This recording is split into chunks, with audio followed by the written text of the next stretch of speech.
ఇల్లాలు నోరు పైకి వినపడకూడదు, అంత అందంగా ఉండాలి చక్క పెట్టడం. ఇల్లాలి సమర్థతే ఇంటి ఐశ్వర్యానికి కారణమవుతుంది. అటువంటి ఐశ్వర్యం ఎక్కడి నుంచి వస్తోంది? ఇల్లాలిలోంచి వస్తోంది. అందుకని ఇది మంగళసూత్రము. ఇలా వినబడేటట్టు మా ఇల్లు ఉండుగాక.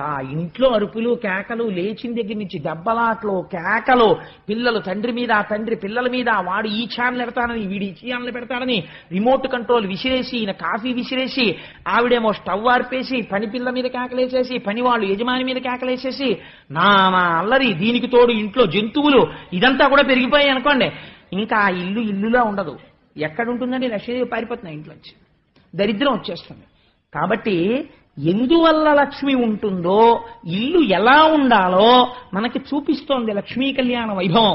అందుచేత మహానుభావుడు కౌస్తభాన్ని ఇస్తే దాన్ని ధరించి శ్రీమన్నారాయణుడు లక్ష్మీ సహితుడయ్యాడు. అయితే మీరు ఒక్క మాట నేను మనవి చేస్తాను. ఈ లక్ష్మీ కళ్యాణ ఘట్టం అన్నదాన్ని నేనైతే అనుకుంటున్నాను, అసలు ఇంట్లో ఉన్నటువంటి స్త్రీలు, పురుషులు చదివితే చాలా మంచిదే, వాళ్ళకి ఎప్పుడో అప్పుడు సమయం ఉంటుంది కాబట్టి అసలు ఈ లక్ష్మీ కళ్యాణ ఘట్టం అనేటటువంటి దాన్ని చదువుకుంటూ ఉండాలి, కనీసం ఆ లక్ష్మీ ఆవిర్భావం దగ్గర నుంచి. కానీ ఏమండి, పద్యాలు మేము చదువుకోలేం కదా, ఇవన్నీ ఎలా కొరుకుడు పడతాయి ఇన్ని పద్యాలు అని అనుకున్న వాళ్ళ కోసం నేను ఎప్పుడో ఒక దశాబ్దమో 2 దశాబ్దాల క్రితమో ఒక మహాపురుషుడు భాగవతంలో ఎలా ఉందో అలా యథాతథమైనటువంటి లక్ష్మీ కళ్యాణ ద్విపద రచన చేశారు ఒక ఆయన. ఆ ద్విపద ఎంత గొప్పగా రచించారంటే అది చదువుకోవడానికి 5వ క్లాస్ పాస్ అయితే చాలు.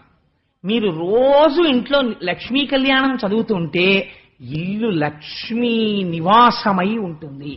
అటువంటి ద్విపద మీకు ఒక్కసారి మనవి చేస్తాను.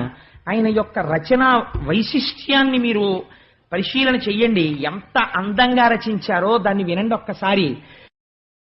పాలమున్నీటిలో పడవంపులతగా పసివెన్న ముద్దగా ప్రభవంబునుంది, కలుములు వెదజల్లు కలికి చూపులకు మరులంది మధువుకై మక్షికలట్లు, ముక్కోటి వేల్పులు ముసురుకొనంగా తలపులో చర్చించి తగ నిరసించి, అఖిలలో కాధారు నిగమ సంచారు నతజనమందారు నందకుమారు, వలచివరించిన వరలక్ష్మి గాథ సకల పాపహరంబు సంపత్కరంబు. ఇది వివరించక్కర్లేదు కదండి, మీకు అర్థమైపోతోంది.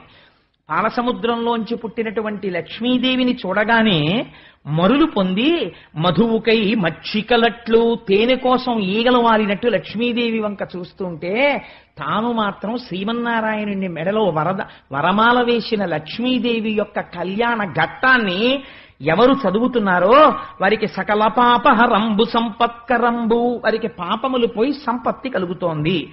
ఘనమందరాద్రిని కవ్వంబుగాను వాసుకిత్రాడుగా వరలంగ చేసి, అమృతంబు కాంక్షించి అసురులు సురలు చిలుకంగ క్షీరసాగరము, పరమపావనమైన బారసినాడు మెలుగారు తొలకరి మెరుపుల తిప్ప, ఒయ్యారముల లప్ప ఒప్పుల కుప్ప, చిన్నారి పొన్నారి శ్రీ మహాదేవి అష్టదళాబ్జమందావిర్భవించే.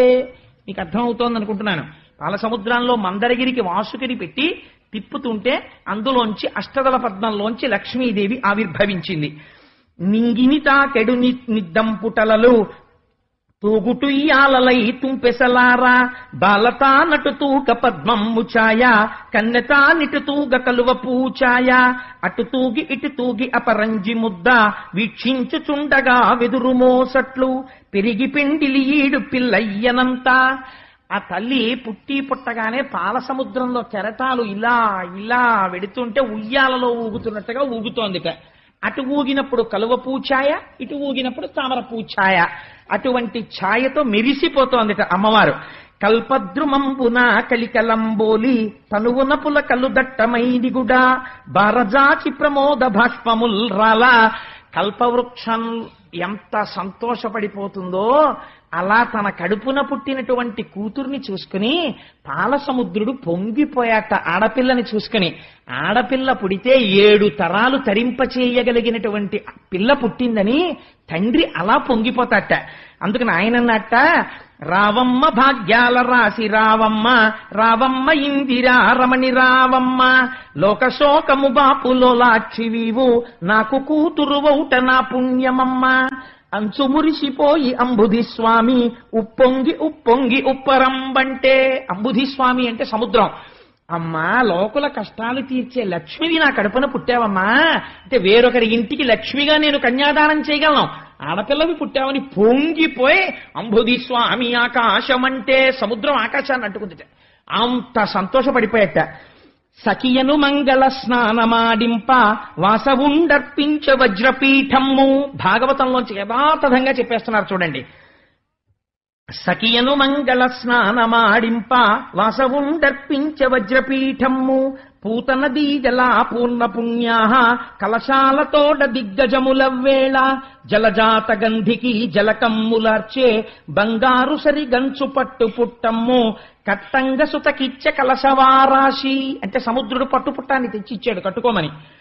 వెలలేని నగలిచ్చ విశ్వకర్ముండు రాజీవముఖులైన రంభాదులంతా కురులును నగతువ్వి కుప్పెలు పెట్టి కీల్జడ సవరించి కింజల్క ధూళి చెదరని క్రొవ్విరుల్ చిక్కగ ముడిచి కలల పుట్టిన ఇండ్లు కన్నుదమ్ములకు కమ్మని కవ్రంపు కాటుక దిద్ది వెన్నెల తేటయౌ వెడదమోమునకు గుమ్మడి విత్తంత కుంకుమ పెట్టి.